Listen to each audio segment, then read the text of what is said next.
Greetings, old school magic players, and welcome to the Four Horsemen.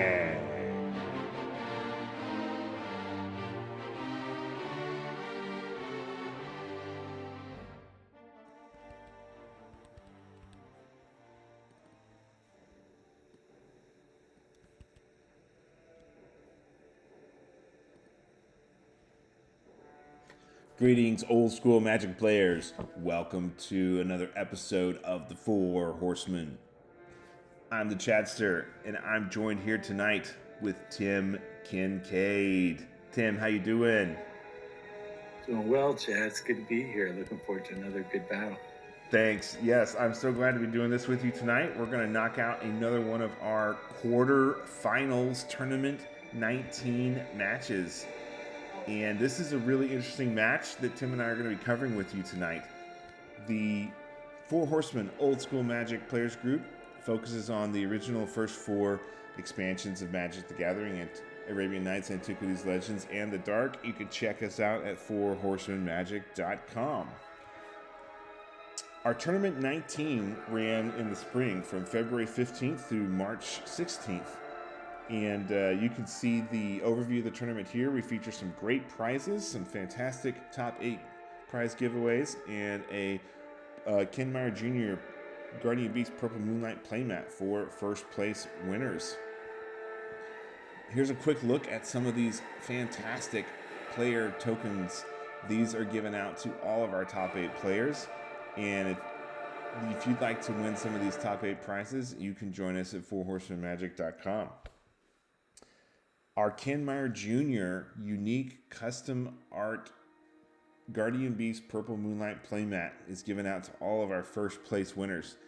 You can see this art here, really cool, that Ken Meyer Jr. did for us. And we've got not too many of these left. And when they're gone, they're gone. So join and win one of these mats if you take first place in Four Horsemen Old School Magic. Tournament 19 has been a lot of fun, and it's been a great spring tournament.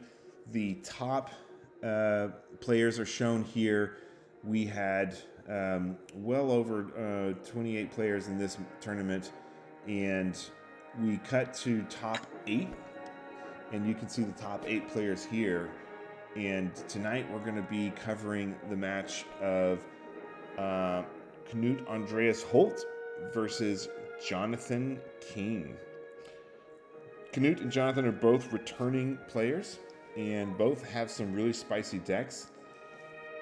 Tim and I are going to get into the decks here. We've got Knut's Grixis Djinns deck, Arnhem Djinns, Serendib Djinns, My High Djinns, Fallen Angels, Jusum Djinns, every Djinn you can imagine. And on the right here, we've got Jonathan's Dark Heart Naya deck with stuff like Dark Heart of the Wood, Rook Egg, Fisher, Arnhem Djinn, and Triskelion. Both two really cool decks. Lots of classic Four Horsemen cards. Tim, let's get into these decks. Let's start with Knut's deck. What do you think of Knut's brew here, Tim?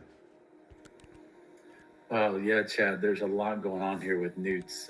He calls it Grixis Djinns, but, he even has green. I think Grixis was historically, red, black, and blue? Mm-hmm.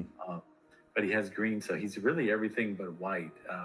Green being, Sylvan, 2 Arnhems, and 2 Drop of Honey, and maybe see a green card in the sideboard, Whirling Dervish. But it's a work of art. I mean, the guy, I had to look at his mana base here, what Newt did. I'm like, okay, I think there was 11 red, 11 blue, 11 black, and it would take a while to count it all up, but it's very interesting, and he's got the 4 Felwar to help complement all the different colors he might need. He does have a lot of mana or lands in the deck. I think he's running 4, 8, 7,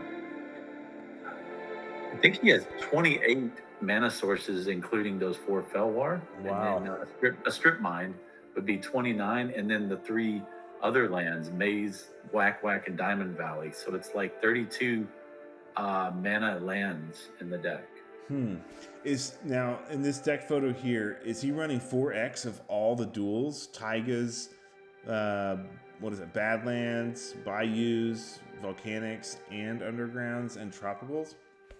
I'm seeing 3 Bayou, 3 Volcanics, 3 Underground, 2 Tropicals, but Okay. 4 of the Badlands and Taigas. All right, so he's running 3 of some and 4 of the others. Yeah, and it looks like he's got some basic islands and a couple basic forests. I'm not sure. Maybe he just wants to be able to get around Blood Moon and be able to cast a few cards like the Flash Flood or something to kill Blood Moon with the basic island. Yeah, Blood Moon's always a big risk. And, it's interesting he's running the double green as his base. And usually, you'd want to run 4 islands so you can always use those flash floods if you do get Blood Moon dropped on you. I'm thinking he wants to be able to just cast like a Sylvan, maybe that drops, if nothing else, just to help him draw into something better, those 3 green cards, and stabilize or something. Yeah. And it's really cool to see all these Djinns. I don't think we've ever seen a deck that was running Juzum Djinn, Urnum Djinn, Serendip Djinn, and the Mai-Hai Djinn. This is a first. I gotta hand it to him. If he's trying to run all the Djinns, he succeeded, because you look at it and like the other guys are really good, but the Mai-Hai is just spicy because he's triple red, and triple red in the 4-color deck can be tricky to get. Really hard. If he draws bayous, islands, forests, underground seas, then that doesn't help him cast the Djinn, but he's trying to pull it off. So I'll applaud him for that. He's playing all the Djinns. Yeah. And there's a bunch of 2-ofs here. It's interesting, the 2 of Sage of Latnam, the 2 of Chain Lightnings, the 2 drops of Honey, and then there's a ton of 1-ofs as well. I mean, this is quite an interesting deck. I don't think we've ever seen anything quite like this. No, it's neat. He's got a little bit of everything. He's like, well, I've got some burn that can kill little guys with the chains. I've got an oubliette and a fissure, for some flexibility to kill bigger guys or even a land. The drops can take out anything. And you did mention he has the 2 sages. I think he's running quite a few artifacts. I'm counting, 4, 5, 6, 10, maybe 11 with the 4 Felwar. Maybe 12. He's got a Tawnos' Coffin and a Jalen Tome over there as well. And then the Sword of the Ages. That's pretty cool with the Djinns because they're big guys, right? So you can just throw them all at them for the win. Right. Yeah, that Sword of the Ages is such a cool card. We haven't seen that card come up very often. Let me pull that one up, and I'll do a little zoom in on it, because this card is it's a card that I think a lot of us had access to as kids. It wasn't a very expensive card back in the day, and of course with Italian Legends being printed as well, that card was available. And I'm gonna pop this up here. I do really like the Sage in his deck with the Felwars and the artifacts to help smooth his draws. It's quite good. He has some good artifact creatures. Little, Yotian Soldier. He's got the Avian, the Trike, the Dragon Engine, and that works. Those are guys that can get down. And if his mana draw is not perfect, he's got Jalem and the Sage and the Sylvan to help smooth out his mana draws. So, right. And the 4 Felwars are pretty big too for that. Yeah. I like the 1-ofs. I like the 1 Fallen Angel that can just fly in to finish off your opponent, or the 1 Guardian Beast that can couple with really cool synergy with the Sage and the sword, or the Tawnos' Coffin, or the Trike or whatever, or just neat artifacts. I guess it won't get Trike back, but it can get the Jalem. Just sacking a Felwar Stone or something to a Sage and getting it back every turn could be kind of cool too. Yeah.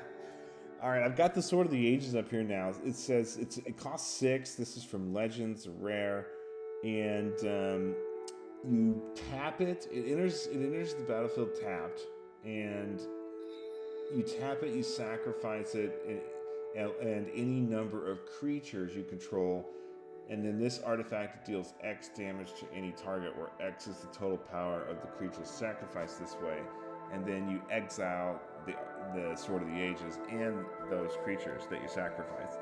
So basically, if you get in a situation where you've got Spirit Links, or you've got Maze of Ith, or you've got stuff that's holding back those creatures, or in the case of like someone spirit linking your Serendib Djinn or something like that, you can just throw these guys at your opponent as direct damage. Yeah, it's like the original Fling. I don't know if you remember the card Fling. Oh yeah. Later on, years later, from then these were printed, but yeah, like pretty cool stuff. Nice. Yeah, I was thinking about the Bottle of Suleiman. Does that put a Djinn or an Ifrit out? The 5/5 bottle. Yeah, it does. Yeah, it puts a big 5/5 flying guy out there. That would have been a neat touch with the. But it's a coin flip. The Guardian Beast. Yeah, it's a coin flip card, so it's like it either does damage to you or you get your Djinn in play. So it's a 50-50 kind of thing. Yeah. But he's definitely it's definitely on the spicy side here. I feel like to run the mana base he's got and the Mahas and all these Djinns, it's cool. I really think he's combined a competitive twist on a really spicy idea here. Yeah, I agree. What do you think of his sideboard? I wanted to say one other thing, Chad. I noticed he's got the Singleton Boomerang, but he is not running Mana Drain, and that to me is, Boomerang is very good. It is very good, but to play it over one Mana Drain, the restricted, all-powerful. Yeah, that's true. I wonder if he forgot to put Mana Drain in. Surely it's better than a single one-off Boomerang. Yeah, interesting. And there's like one Oubliette, one Fisher, and he's also running the Island of Whack Whack main deck, which that's an interesting choice. What do you think about that?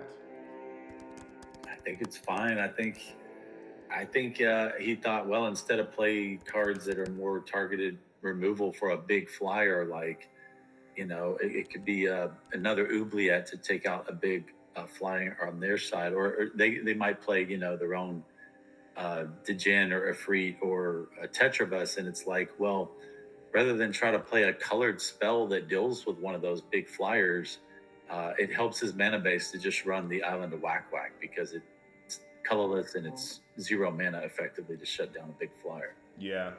Lots of good flyers in this format. So, Island of Whack Whack, it's actually, we restricted it along with all the other powerful lands. Really, really strong card to neutralize a flying creature. What do you think? You could kill it with a Chain Lightning too if you made it a 0/2. So that's kind of neat. That's right. Yeah. And what do you think of Knut's sideboard here? Well, the Disharmony is cool. That could just scream 2 for 1 against your opponent when you're in a big creature battle. He's got the anti-red, the anti-blue cards with the active Volcano and the Flash Floods. That's kind of a given. Some artifact hate with the crumbles. I guess the crumble can also be used. He's got some expensive artifacts, so that could also gain him quite a bit of life. So I like that. 2 more chains, I guess, to hoard off against little men, little weenie decks. The 1 Ivory Tower, yeah, that seems good against burn strategies on the draw. The Blight is interesting. He already has a Fissure, but I guess he says, hey, there could be, if they're running Diamond Valley or some other problematic card that he doesn't like, why not? A Blight works, I suppose. Mm-hmm. The 1 Dervish is kind of random to me with double green early in a 4-color deck. I don't know if he could consistently even get that down early, but it can be strong, right? Against like Abyss strategies or something like that. Yeah. And Rocket Launcher Guardian Beast is a really cool late game combo. So yeah. I like its little guys as well. Yeah, you put Rocket Launcher to quite some good use in this tournament. And so it's interesting to see that card showing up more and more in people's decks. I love it. I like the board. It's interesting. Yeah. Really cool build by Knut. All right, let's take a look at Jonathan King's Dark Heart Naya deck. This is reminiscent of some earlier decks, green, red, and splashing in black and white to have things like Dark Heart and land tax. What do you think of this brew?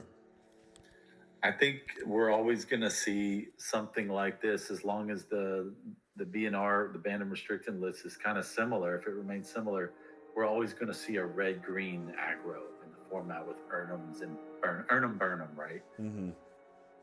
Ruck eggs, Urnums, all the burn. But Jonathan goes all in on the burn. He has the bloodlust, and he even has detonates, which I think is really cool. A couple of detonates main deck. Yeah, in the early days of Four Horsemen, detonates seemed to be. I'm going to put detonate up here. Detonates seem to be kind of iffy because it costs a lot to cast this card. If you got a big artifact out there like a Tana's Coffin or something, you got to have 5 mana. But the damage that the detonate does is substantial, and being able to destroy an artifact for like 1 green with a crumble and then give your opponent the life and the casting cost versus being able to detonate it late game when you've got enough mana and they take that extra damage if they can't respond. The detonate starts to look really attractive when you got all that red burn. Sure does. 2 pyrotechnics, 3 chain lightning, 2 detonate, 2 bloodlust.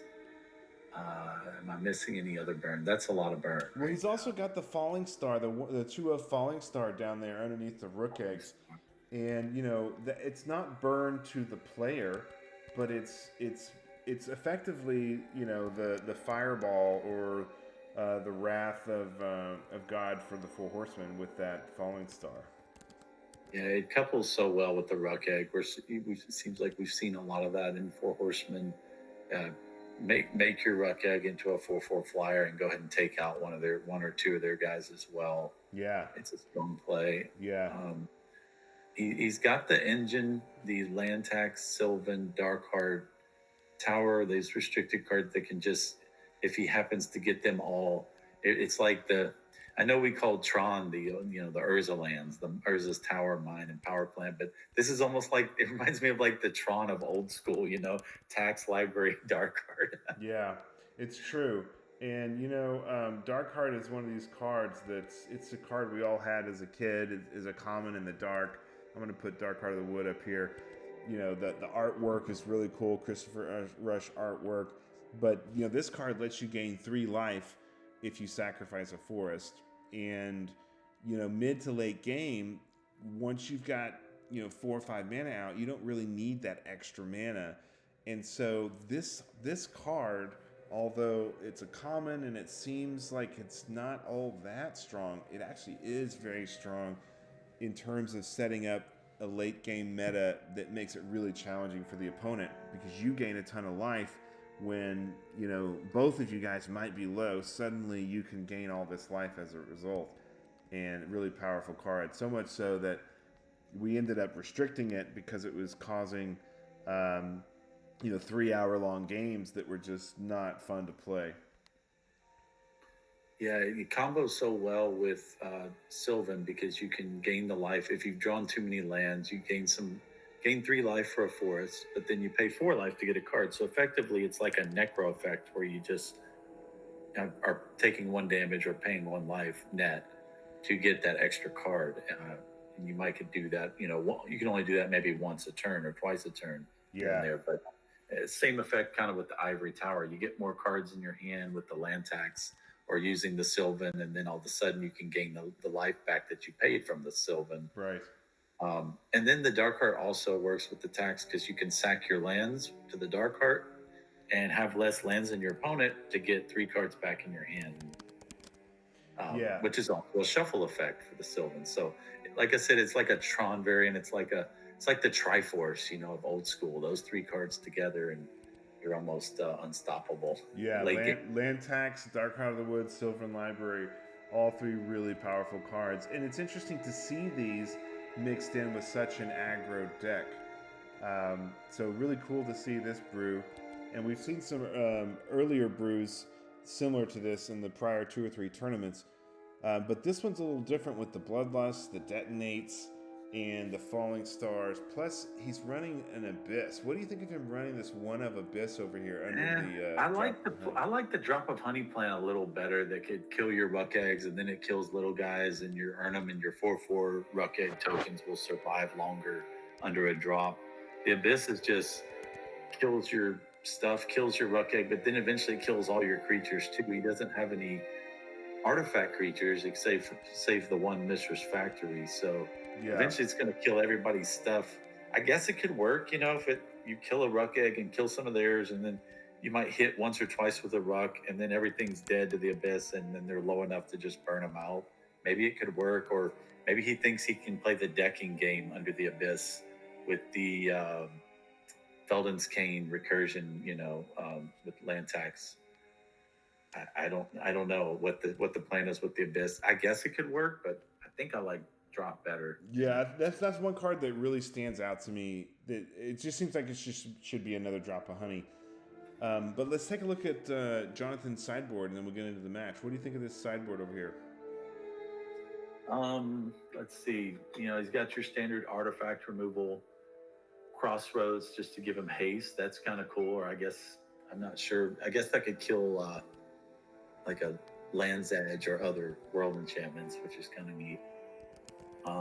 The 3 dervishes seem very good in a red-green aggro shell. Also, that would combo with his Abyss, so that maybe that's relevant, and that's part of the reason he's playing it, because he can dervish playing. Right. I could see that being strong against some strategies. Anti-blue cards, Active Volcano.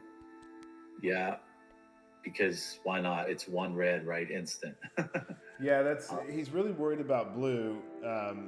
He's not too worried about things like Blood Moon, because he's going to have plenty of red and green.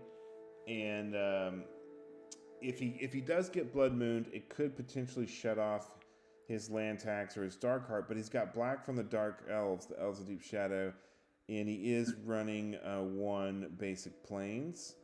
So between the forest and the 1 basic plains, land tax is not 100% needed in this deck. It's more like a cherry on top.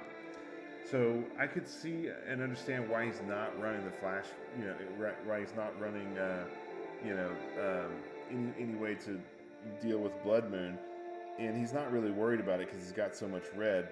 But there are tons of blue decks that are really kind of dominating the Four Horsemen meta, including some of the Robots decks and the Blue Flyers decks. We saw a lot of one of your favorite cards, the Sage of Latnam, is showing up a lot for artifact drawing advantage. So I like the fact he's gone all in on those active volcanoes to really clinch down if he comes up against blue. Yeah, it's going to really push a matchup in his favor against blue decks for sure, Chad. In addition to the crumbles, he also has the Shatterstorm. Right. So he's good on the artifact hate. He's got a 3rd Falling Star he can bring in against little guys out of the board. I really like that Shatterstorm, and strong. It's so strong, especially mid to late game. Once your opponents spent all their mana getting all their big artifacts set up, maybe they've got a couple of Clockwork Avians, and maybe they've got a Tawnos Coffin or 2, stuff like that. And and maybe some Fellware Stones. You drop Shatterstorm and it blows them all up. It's pretty powerful. Yeah, and he has the 2 detonates. I guess he wanted to have the instant speed with the crumble, but you hate to give your opponent life. It would almost be nice to see another Shatterstorm instead of a crumble, but the instant speed can get rid of. I guess it can be relevant in some cases. Some things that I also see here are the 2 Presence of the Master, which I get it. It can beat certain decks that are really heavy enchantment, but Jonathan's build is kind of an enchantment kind of deck too, especially for the late game.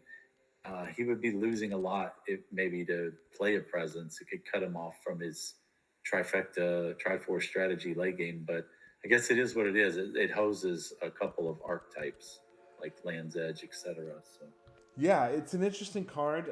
It's also interesting to only run 2 of, because if you come up against Land's Edge, it shuts down Land's Edge, which has made it to the semifinals and 2nd place several times. But with only 2 of in your deck, it's not that strong. If you're gonna need it, you're gonna need it, and you're gonna need it early in the game.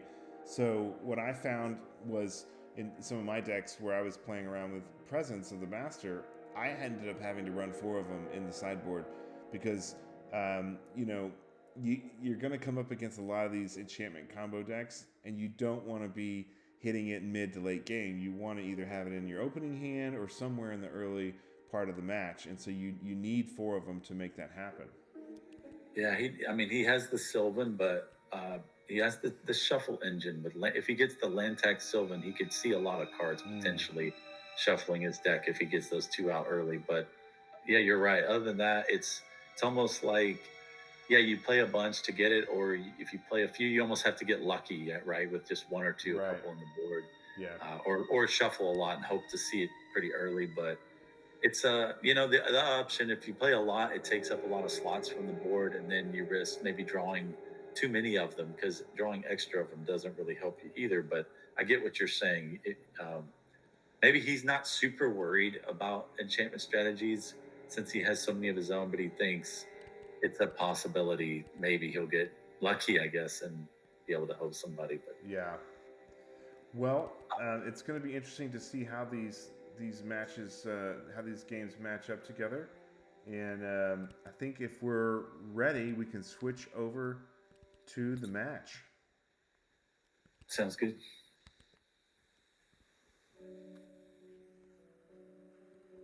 Okay, I've got us queued up here. We're going to do 1-2-5 speed tonight. And I'll count us down. You ready, Tim? Sure. All right, on 1, 2, 3.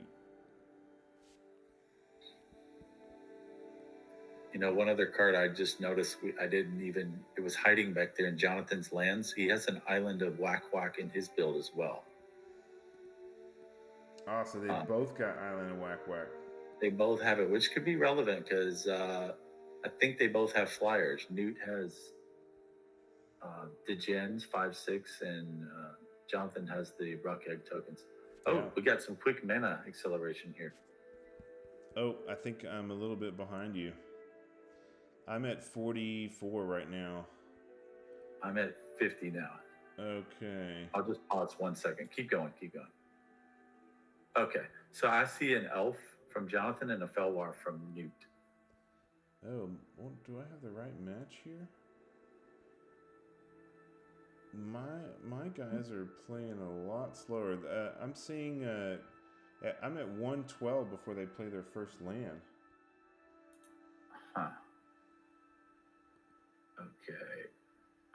What are you at right now on your screen? I'm at 118, and Knut's starting off with an Underground Sea.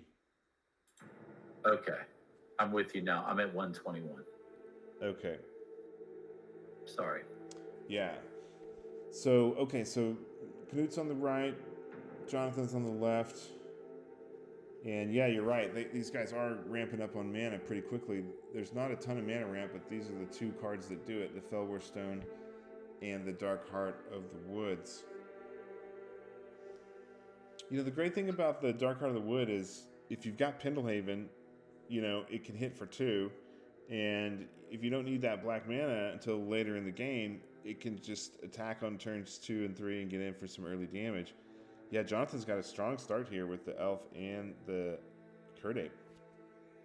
Yeah, and looks like Newt has the answer with a 1/4 blocker, the Yoshin Soldier. The Yoshin Soldier. Man, I'm really liking that card a lot these days. As well as the Dancing Scimitar. Notice how good their mana draw is this game, Chad. With Jonathan, he has access to all 4 colors by turn 2. That's amazing. All 4. Yeah, because Red, that white, Felwar Stone. Green, black. Yeah, and Newt, he has access to pretty much blue, black, red, green, and he has access to 5 colors right now in his third turn. Man, yeah, really strong. This is one of the reasons why Felwar Stone is so powerful. Everybody's running dual lands and City of Brass and stuff like that, so gives you anything you need. But Jonathan, meanwhile, gets a turn 3 Urnum Djinn, very strong, and that 1/4, Vigilance Yoshin Soldier is not going to be able to stand up to the 4/5 Urnum here. Now, Newt missed a land drop as well, so he's with the turn 3 Urnum, and it looks like Jonathan was on the play as well. A turn 3 Urnum on the play, and you miss a land drop. That's trouble. Oh, and there's the Pyrotechnics to get his blocker out.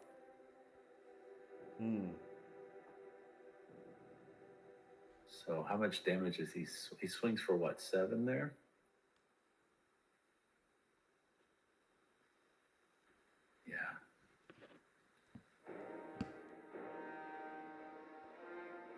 That's tough. That is tough. Okay, that's a good answer. Put the ruck down. He can't really burn. He can't kill it. He can't really attack. If he attacks into it, he's going to get a 4/4. So that's a really good answer. He got his 4th mana there. So good for me. Yeah, it's never fun to get mana screwed, but he's catching up here. Rook Egg, man, it's just such a good card against aggro strategies. You know, it's like, but you know, Newt is only running 1, I think. Is that correct? I think he only had 1 in his list. Yeah, he's only running 1 of a lot of his key cards. Right. He's got Chain Lightnings and the Sword and the Drop of Honey. He could have easily played, I think, more Ruck Eggs in his deck with those cards to complement him, but it's hard to fit everything, right? Because he's playing so many cool, spicy things. Right. Yeah, he's got tons of mana here. He's almost mana flooded. He's dropped a land every turn, Jonathan, and he's just hitting in. He's going straight in for that Rook Egg. Not he's hesitating. Blocking. So he blocks the Urnum, looks like, and takes 3, falls to 10. Yeah, and that Rook Egg doesn't give you that token till the end of the turn. Meanwhile, Jonathan gets a Rook of his own. He's just taking a beating from Jonathan's serious aggression here. Oh, and look at this. Jonathan Chain Lightnings his Rook Egg right away and gets a token at the end of his turn. That's brutal. He 2-for-1 himself. He just played a creature and a chain to 2-for-1. Used 2 cards to make a 4/4. He's like, I don't care. I'm just, my hand's that good and I'm that aggressive right now. Yeah, he's only got 1 card in hand, so he's really putting the pressure on Knut here. He knows he's got to strike while the iron is hot, kind of, right? If he gets a Bloodlust or something, another Chain Lightning, he could really do the last bit of damage for Newt. But Newt gets a Urnum Djinn here, so he's got a blocker as well. Yeah. I think Newt has a decent draw this game. His hand is decent, while it's decent, not amazing. He did miss a land draw. But Jonathan's hand draw is just about, it's about perfect for all what he needs to do. He's got the right amount of burn removal, the curve of the creatures, and yeah, he's on fire. Jonathan's just got a killer draw. I think the only thing he's missing is, what is this? Another Pyrotechnics or Fissure? Oh wow, yeah. Oh, look at that. Dang, so there goes the 4/4 flyer, instant out of the way. That is just brutal for Knut. Jonathan didn't even need a land tax. He didn't need Sylvan, Darkheart, any of that Triforce, Trifecta stuff. He just I've got the perfect mana curve hand. I play out guys. I kill your stuff every turn. Yeah. Looks like Knut stepped away here. I wonder if he needs a beer after this brutal beating. Or maybe something stronger. Wow, that's really rough. So he loses his Rook. He's got this giant force attacking him. He's got only the Urnum to block with. So basically, he can just block the Urnum, and he's going to take 4 in the air and 3 more on the ground. I mean, he could block the ape and kill the ape. Oh, it looks like he does, but then he falls to 1 though. So it seems like it's really low here. It's safer to just block the Urnum. I don't know. It's kind of hard either way. Yeah, it's a tough spot. Yeah, I think he's just hoping to top deck some miraculous here. I mean, that to me here, this is like perfect textbook Urnum Burnum. It's just brutal. So what can Newt play to get out of this? A Drop of Honey is too slow, I think, right now. He's at 1. His Qtr Djinn would have been a good blocker earlier, but his only out here is a Pyrotechnics for that flyer, and he doesn't have it. So very quickly, game 1 goes to Jonathan with just basically a perfect hand and an absolute, all-out aggression. Should we pause here, Tim, while we go to the sideboards? Sure. All right, on 3. 1, 2, 3. Okay. All right, we'll switch over to the sideboards here. and we can talk about what we think these guys are going to be sideboarding in. Let's start with Knut's deck. So what has he got down here? He's got the habitual 3 flash floods and 3 active volcanoes, couple crumbles, couple chains, a tower. Disharmony seems like it would be good, and then the blight, the dervish, and the rocket launcher. So if you're Knut, what are you going to be putting in here, Tim? Well, I'm definitely leaning towards the flash flood just to kill ruck tokens or early apes, especially those ruck tokens later, those 4/4 flyers. The disharmony is just amazing. That could be a possible 2 for 1. You know, take his guy, block his other dude, kill his dude. So yeah, those. He also has Diamond Valley. So if he plays disharmony, he could take his opponent's creature, block, and then eat it with the Diamond Valley. So that's great in his deck. Maybe let's see. I'm not sure on the Chain Lightning if you want that for the elves and apes. I think you do. Yeah, he's got 4 elves and 4 apes. You know, these guys are top 8, so they've probably seen each other's deck photos. Mm-hmm. He's gonna need that to slow down not only that extra mana acceleration, but also to keep, you know, all this fast aggression at bay early game. Yeah, so I think the 2 chain, the 3 flash flood, and what do you think? Ivory Tower. Do you think Newt's going to play first against the aggressive Jonathan's Earn'em Burn'em deck?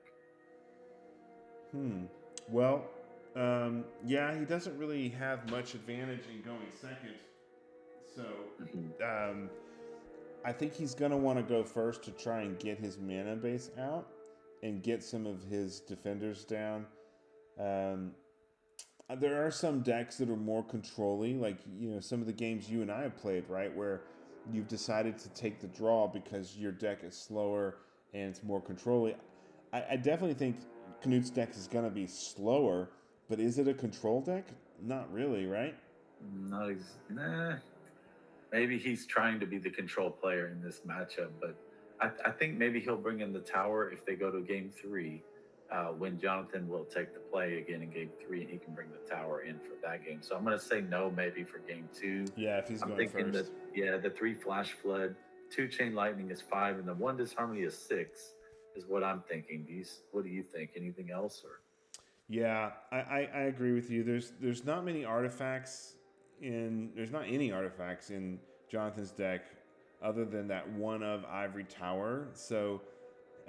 He does need at least 1 artifact answer in case the tower comes out. You and I have seen in our games and in other matches that if the other player gets a tower and you can't deal with it, and they've got life gaining, it's game over. So he has a Fissure. He's got his main deck. He's got the 1 Fissure, but that only does lands and creatures. Doesn't take down artifacts. It won't do artifact. Yeah. So you think maybe he has to bring in 1 crumble? Well, I don't know. I think Jonathan should sideboard out his Ivory Tower. Yeah.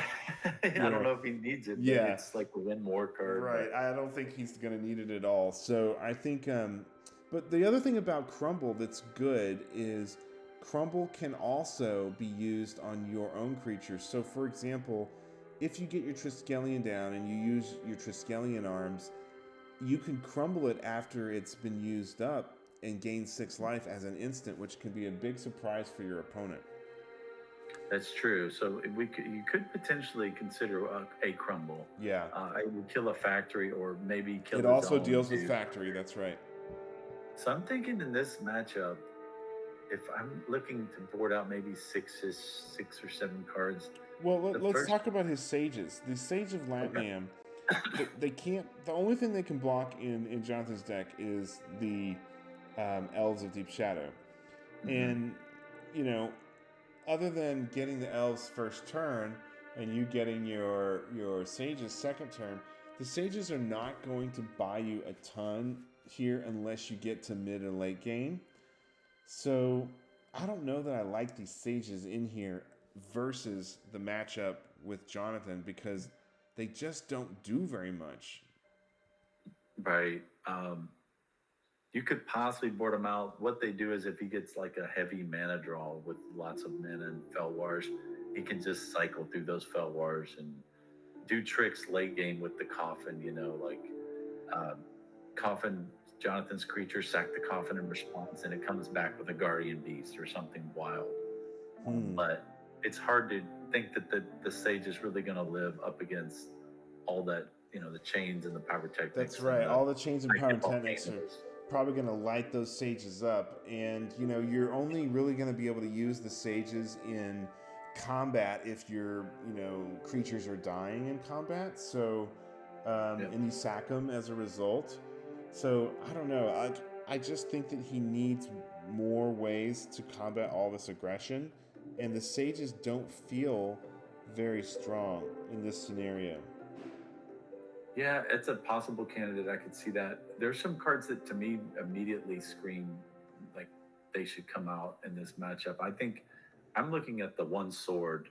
That's a very slow late game card, and this is a very fast deck of Jonathan's. Yeah, I agree. The sword, I'm kind of leaning towards I'm leaning towards the Mahé Djinns here because they died of chain lightnings. Maybe I'm wrong about that, and they died of falling stars. Wait. The Mahé Djinns are 3/6, right? Oh, I thought they were 6/3. Maybe I'm wrong. Hold on, let me check because let's look at Mahé. There's Mahé Djinn, and then there's the other one. I'm just thinking. There's the triple red Yidwin. Yidwin, I think, is a Yidwin Ifrit is a different one. Yeah, this guy I think is 6/3. Yeah, the Yidwin Ifrit is the 3/6, and with the Drew Tucker art. And yes, you're right. This guy's the 6/3. How's it spelled? J-M-A-J-A. I can't really see it on my picture. It's pretty. I forget. I haven't played with him in quite a while, but. Yeah, it's an acronym from the name Jamie. We should have looked at this on the Gatherer. Yeah, but anyway, he's a 6/3 and he's triple red, and I feel like to get to triple red could be turn 5 or 6 before you could cast him, and he's actually kind of fragile. He's a great offensive creature. I feel like he could trade with Urnums or kill a Kurde, but I do feel like he would die to his spell. Jonathan's removal spells really easy. I like his Juzums, his 5/6 the other Djinns better that are more toughness. Right. Yeah, you're right. I've got the Mahé Djinn up here now, and it's a 6/3 for 3 red. It's an interesting card. It's a great blocker because it can take out any creature, and it doesn't have a disadvantage when it blocks. I guess if it would live, but I feel like if he boards out Sage, what else is going to get a Chain Lightning other than this card? Yeah, this guy gets killed to Chain Lightning, so it's not great against the matchup. Yeah, I'm thinking those two, the sword, maybe the Fallen Angel, because it's a 3/3 flyer for 5 that I don't know what creatures he would sack to pump the angel. Yeah, so let's see. All right, so we've got the 2 Mahé Djinns, the 2 Sage of Latnams, and the Sword of the Ages. That's 6. That's 5 cards right there. That would allow him to put in the 3 Flash Floods and the Disharmony and 1 either Chain Lightning. I think would probably be to get him to 3 Chain Lightnings. Do you think he needs this boomerang over here on the right? Well, that's the other thing. It will remove a Ruck token or save maybe something of his from being destroyed. Yeah. So the boomerang probably needs to stay. He definitely needs to keep his Mazavith and his Island of Whack Whack. But the 2 Mahés, 2 Sages is 4. The Sword is 5, and the Fallen Angel would be 6 cards, right? Oh, you're going to take out the Fallen Angel too? I'm thinking that the 3/3 is just not as good against the Ruck Egg. Even if he sacks 1 creature, the Fallen Angel is now 5/4. Yeah, you're right. You're totally right.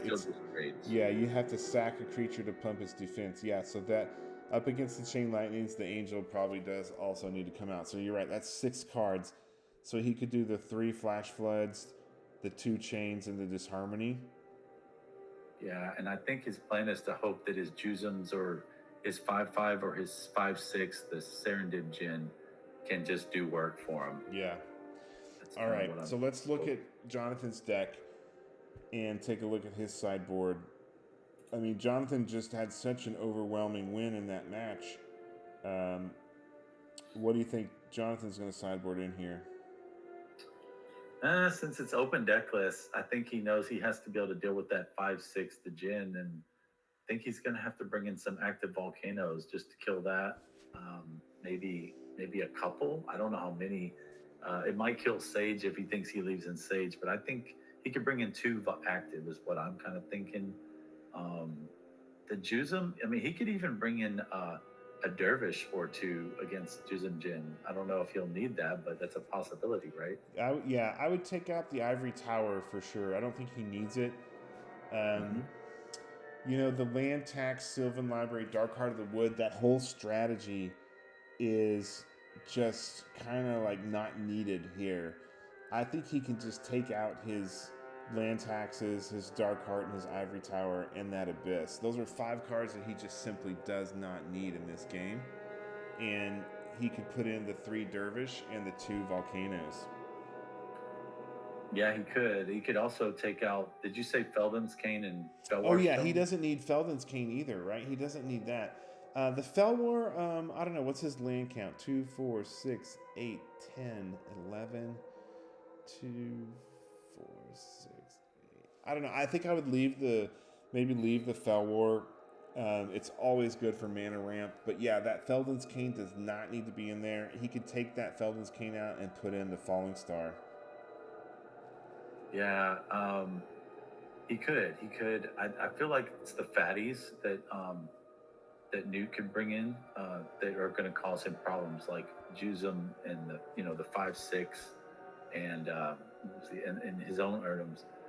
And I'm not sure how he's going to kill the big guys with Falling Star, but well, what you do is you attack with your creatures. Your opponent blocks, and you either Bloodlust or you Chain Lightning in the second main, or you Falling Star in the second main. There's a lot of ways to kill the big creatures if they block. That's true. Yeah, I mean, he could. I think so. You think what? Felden's Cane, Ivory Tower. You think Abyss, and then the other. So what cards even do you this think drop of honey, even the drop of honey, he's got so many creatures, like he just needs to overwhelm Knut. Even that drop of honey, basically almost the entire right hand row of his deck, except for that Sylvan Library and the 2 land taxes, can all come out. He doesn't need them, and he can just put the pedal to metal on the aggression. Yeah, just play some Dervishes and active Volcanoes. I think the Shatterstorm is really good here because his opponent has like 10 artifacts, though. That's a good point. The Shatterstorm could be a really good play, or even 1 or 2 of the Crumbles. Yeah, but he should definitely put in the 3 Whirling Dervish. Knut only has the 2 big Serendib Djinns, so I wouldn't do more than 2 of the active Volcanoes. Yeah. And let's see, he's got 2, 3, 4, 5, 6, 7 cards to play with. So yeah, he could do the 3 Dervish, the 2 Volcanoes, the 2, and then he could do the Falling Star and that Shatterstorm, and that would really lock it up. That sounds good to me. All right, let's get back over to the match.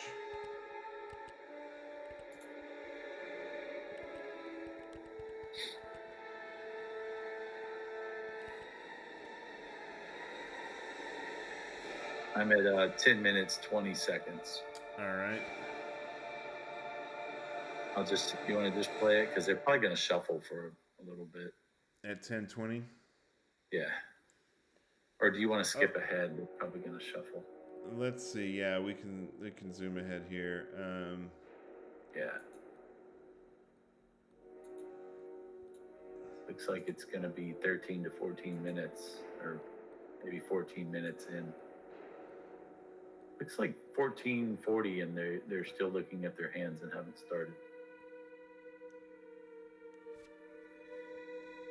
All right, I'm at 14:47. Where are you at? I'm right there with you. All right. Okay, so Knut's on the play here. Drops his tropical island down. Didn't look like anybody mulliganed, so that's good. Jonathan's really taking his time thinking about what to play here to start. That's interesting. Maybe he has maybe he's got elves, land tax, apes, chains, like tower. I don't know. All right, so he drops his Elves of Deep Shadow. That's a really good card to get against Knut. You know, because he's going to be able to get in for a few damage with that card before Knut gets down any of his blockers, and then he's got the mana for it later on. City of Brass for Jonathan. That's going to cost him some damage. Oh, so he did not sideboard out the land tax. Interesting. Left it in. Okay. Yeah. That surprises me because he really doesn't need that whole, strategy. That's a mid to long game strategy. It's such a good card. Even it stands alone. It's like it stands alone. If you just have a tax down, it can help him not to put him in the script or something like that and cast a spell. So what happened here? Did Jonathan draw, and then now he's land taxing? Oh, did he draw? I missed that. I'd have to go back. No, I don't think. I don't know if he did or not, but he's definitely land taxing. He's got 5 cards in hand. So I didn't see him draw. He gets a mountain, a forest, and a plains. Okay. And the other thing is, if he's going to leave that one Sylvan in his deck, I mean, the tax is just busted. It's really good with Sylvan, Right. Even early, but yeah, I don't know. Maybe I'm completely off my rocker here, but it just seems like these are not creatures that get in for damage. I mean, yes, it's giving him extra lands, thinning his deck and stuff, but his whole strategy of just being fast and aggressive worked so well in game 1. It just seems like he would put the pedal to the metal in game 2. That's totally valid, I think. Okay, there he goes. There he does his draw. Yeah, okay. So he paused. He thought about what he wanted to do, took the land tax, and got some extra lands out of his deck. Comes in with the elves for another damage, bringing Knut to 18. And look at this. Bloodlust on the elves. Oh, wow. There's that pedal to the metal, earn 'em, burn 'em, Chad. Wow. That is killer. And plays a second elf. Now, he should take a damage for that. He should take a damage for that Bloodlust because he tapped his city.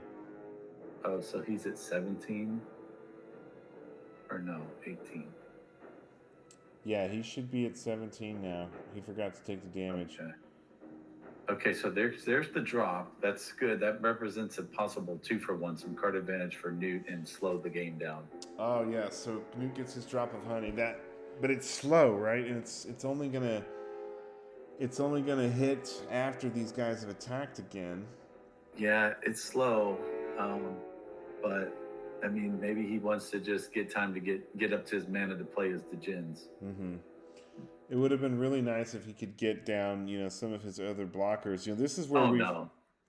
Oh, here we go. Here comes. Now that's the card that Newt doesn't want to see. That's the thing is Jonathan's running 4 Ruck Eggs. Right. The drop is almost not a good answer to his aggro plan because if the Ruck comes down, it just now he has to target the Rook instead of the Elves. Yeah. That is brutal. That helps Jonathan, actually. Oh, yeah. It helps him a lot. Looks like he discarded the Mahe Djinn. Newt did. So he didn't board those out. And notice he doesn't even have a red source. No, How are you going to get triple red to cast it? So, yeah. Yotian Soldiers, no help here in this scenario. That is not good. It's a 1/4, ground blocking vigilance guy. It will help with the elves, but it will not help with this flyer. I sure hope he sideboarded in his flash floods. Same here. Yeah. Maybe, hey, actually, if he has a flash flood, notice he has a blue open. If he has a flash flood, that would be all the reason why he would play that drop and not worry about the Right. Ruck. Yeah, you're right about that. So perhaps, and he had a Jalen Tome to draw an extra card. Perhaps that would be a good play for There he goes. All right, so that Knut had a plan. He had the plan. He knew what was up with the drop of honey. All right, that's not nearly as bad as it appeared, is it?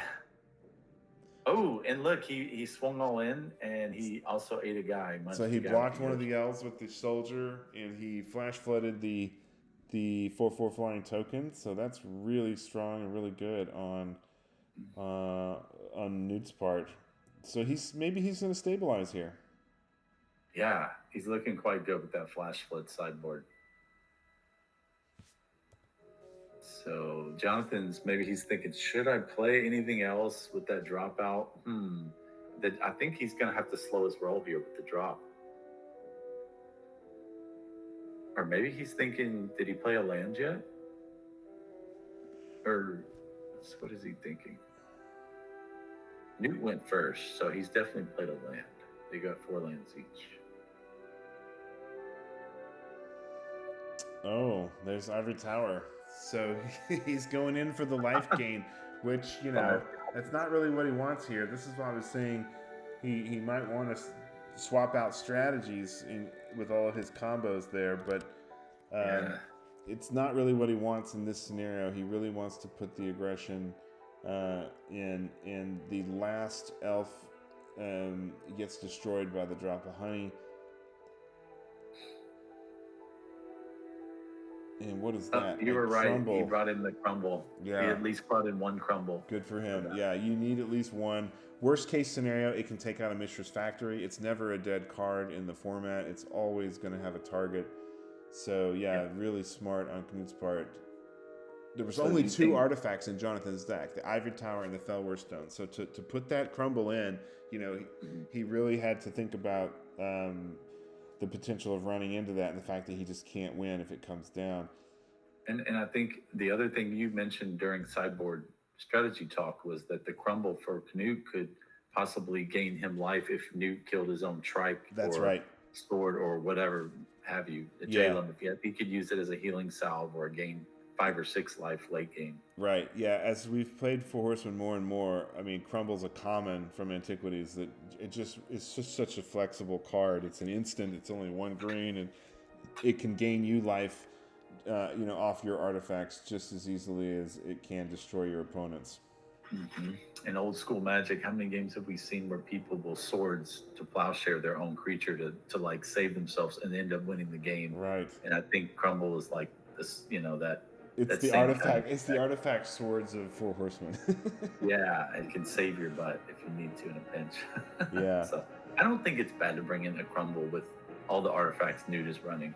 Well, and the truth is if you're running green, you should almost always be running at least 1 or 2 Scavenger Folk and at least 1 Crumble, no matter what. Yeah, I agree. Okay, so land taxing again here on Jonathan's part. So Knut played a maze there. Why would he play the maze to let Jonathan tax 3 lands? I'm not sure there was no threats on the board. Yeah, that is a right? very curious move, right? He didn't need to play it yet. He could have waited. There's no threat. Nothing's threatening. Like, he can sit back on his Jalem Tome and prove his hand, the quality of his hand, card quality, and then it gets stripped. Yeah, that is a very baffling move there. Maybe he just forgot about land tax. Maybe. But it gets stripped anyways, which is another reason not to play it. Not to play it unless you absolutely needed it. Yeah, because he might play a strip mine and strip one of his blue or strip his strip or something like that, and you can play it later after the strip mine is used and it's safe. So Jonathan has now taxed 6 basic lands out of his deck, and I'm looking at Jonathan. And look at what Knut Jalum Tome there. That's the blight in his graveyard. So he sideboarded in a blight. Okay, I guess he was fearing. I mean, Jonathan has a Mazavith and he has a Whack Whack. Those cards shut down Knut's Djinn plan to win the game with this big gun. Yeah, you're right. We didn't even think about that in the sideboarding. He needs extra land. I passed over that, but that's solid. That's good. Yeah, that's really relevant. Smart. But also, though, Blight is not against the land tax. Blight doesn't really make a lot of sense either. It just gives him a tax activation. Oof. Bloodlust number 2 coming down on the 3rd elf. This is the 3rd dark elf. Oh, wow. It's amazing how much that Bloodlust can do with just a 1/1 creature. Just 5 damage. This is straight up sidewalk, old school, middle school magic right here. Bloodlust and an elf. That's it, Bloodlust, that elf, and you're down to, what's his life? He's taken 10 damage off the 2 elves 6? and the 2 bloodlusts alone. Yeah, he's down to 6. Ouch. Man. So yeah, Jonathan has gotten 6 basic lands out of his deck. He only has 8 basics in the whole deck, I think. Yeah. With that tax activation, that's kind of relevant. So Jonathan's probably just going to start drawing all gas now. Right. He's got tons of lands out of his deck. Newt gets his Dragon Engine, which is a decent blocker now against the elves. But now you're going to see the Urnums and the Rooks and all that coming down, plus Pyrotechnics and Chains. Yeah, Jonathan played a Forest out last turn to give him 1 land more than Newt. Maybe he thinks, only got 2 basics, or perhaps he's drawn the basics. He's probably drawn them all. Maybe he knows he can't get any more lands, so he's just playing them all out. Yeah, so he plays another Forest here. But that just kind of gives Newt the green light to just be like, okay, Newt, now you play as many lands as you want. And drops a Rook Egg. Okay, well, it's going to be defensive for this turn, but as soon as he gets a Chain Lightning or Pyrotechnics or even a Diamond Valley, it's going to be a tough time for Knut unless he has another flash. It would be nice to see Newt get like Diamond Valley into some big Djinn right about now. Yeah, he really needs some help. Or anything like Coffin. There's a Djinn, okay? Well, that's the one that damages him though, and he's at 6, but what do you think about that against a Rook Egg right now? I mean, if you don't have Diamond Valley out there, that's very risky what he's doing, putting that Qtr Djinn down. Right, or a Coffin, or because he's got to have a way to get rid of the Rook when he attacks anyways. He's going to be taking extra damage. I don't know, man. He didn't have a threat that he really needed to work on. Maybe he's hoping he'll Pyrotechnics it and Chain Lightning it or something. You know what I'm thinking? That he must have a second Flash Flood, Knut must, in his hand, if he's going to play that Qtr and attack into the Rook Egg. Right. That tells me if he doesn't have a Flash Flood, then I don't know why he would put it out. Yeah, so he's just attacking straight in, and then the Rook's going to block, and he'll get the token at the end of turn. No draw. Yeah, that's interesting. I don't know. I don't know why Knut did that with the Qtr. I guess he just figured that big fatties were coming. Maybe that's what it was. Like, he's just like, I know he's playing. I'm going to be playing an Urnum soon. There's the Flash Flood on the Rook token. And okay, that's why he did it. He had the Flash Flood for that token. But here's Rook number 2 coming down. Now he's just. I feel like that Qtr is just oof. That's a tough spot now. Yeah, it really is. Because those Rook Eggs can block for days, and actually, 1/4/4 flyer will just. So that's 2 Flash Floods played. There's only 1 left in Newt's deck. Right. And maybe he has the Boomerang in hand or something like that. Boomerang. He could have Oubliette. He could have Diamond Valley. He could have Coffin still and be okay. Yeah. He needs the Oubliette or something here. He's got 5 mana, including 1 red off of the Fell War. So he's drawing with Jaloom Tome, digging. Another land, not what he needed. That's a lot of lands he has discarded to that tome. Yeah, and so he just straight up passes here. He doesn't even bother attacking because he cannot deal with the Rook Flyer right now, so he doesn't want to kill it. So he's got 5 mana in play and nothing to cast. Oof, that's tough. And that Qtr's damaging him every turn.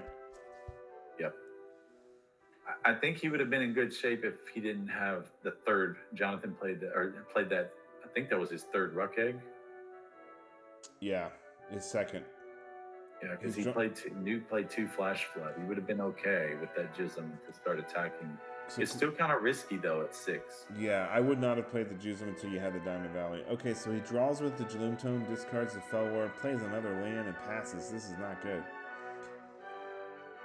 Or he could have had, like you said, he could have had the Coffin or the Boomerang and still been okay to put it down and choose him if he had to. it's he really really surprising wasn't under that he any did pressure though, so I don't know. It was risky. that. But the only attacker at that time was the elf. He did Just not. the elf. He did not need to play the It was Jism. risky to try to be aggressive with Jism there, I think. Yeah, when you're that low on life. Oh, look at this Shadow Storm. No. And now he loses the tome, so he's only drawing one card to the 2 turns. Now he loses his Fell Wars, Jaloom Tome, and he loses the Dragon Engine. It's a 3-for-1 right there. That is really rough. There you're seeing Shadow Storm shine. That one Shadow Storm. I mean, really, he could have played 2. It's so good. Mm-hmm. Because Jonathan doesn't play many artifacts. I think he has like 1 Felwar and 1 Ivory Tower. So Shadow Storm's great. So he's actually thinking about attacking with the Juzum. I mean, he's going to is it 2? He's like, going to be dead. Don't do it, dude. Oh, man. This is why Rook Egg is so killer. He lost his Jalem Tome. He's like, why did you have to have 3 Rook Eggs when I had 2 Flash Floods? Yeah. That's tough. It's been a bad draw for Newt, too. He's had a ton of mana, a ton of lands. Tons of mana. He discarded like 4 lands. Right, with that Jaloom Tome. So he's really gotten mana. But look, Jonathan's also been land taxing and getting a lot of lands out as well. But now he draws straight into cards instead of lands. Right. And you do remember, I think Newt had near like 30 or 31 like land and mana sources. Maybe too many, because he was trying to play 4 colors with all these double mana. That's right. Yeah, you got to play heavy on the land to support 4 colors. Yeah. So I think we're seeing here that this strategy of 4 colors with all the double and triple costs is not wise. It's tough. I mean, you got to have a little bit of luck in the game, and it's spicy, right? And that's part of the fun. If you can pull it off, it's fun to win that way, I suppose, for people. So yeah. Okay, so he swings in. He's at 1. He's like, I got 1 upkeep to live. Let's see what he's got. The Guardian Beast. Oh, that would have been really good before the Shadow Storm. It sure would have, like 2 turns ago. Yeah, so the 4/4 flyer in the air is just going to take him down. Man, that was a tough match. Anyway. Tough match for Knut. Yeah, the Shadow Storm is just... Jonathan, man, he's got a good sideboard, and he's got a really good aggressive deck. Mm-hmm. Yeah. Yeah, it's no surprise he made it into the top 8, and is now going to be proceeding on to the semis. I like Newt's deck, though. It was fun. It was cool to see all those Djinns. It was pretty neat. And he did pretty well with it. So. Yeah, so Jonathan King takes down this quarterfinals match 2-0, knocking out Knut Andreas Holt in his Djinns deck. Very spicy brew, difficult mana base, and we saw that it came back to haunt Newt in this game. Congrats to Jonathan for moving to the semis. And that will do it for our Tournament 19 quarterfinals match. Darkheart Naya reigns supreme over the Djinns deck. And we will see Jonathan in the semifinals. Just a quick point. We are starting our Four Horsemen tournament number 20 this weekend. And if you're watching this video and you're liking what you're seeing, you should join us. Go to fourhorsemenmagic.com, click on current tournaments, and Tournament 20 details are right there. You can sign up and join us. We will be taking signups through the weekend. We've got 31 players signed up right now, so if we can get 4 more players, we can have 35 players, and we'll have 7 groups of 5 each probably, or maybe 6 groups of 5 each. But if you'd like to play, come on in and the water's warm. Tim, thanks for joining me for the match today, and appreciate the commentary with me. Thanks for having me. I had a blast. It was fun. It is fun. It is fun, and we appreciate your comments and insights. All right, everybody, we are signing off. We will see you guys next time. Good night.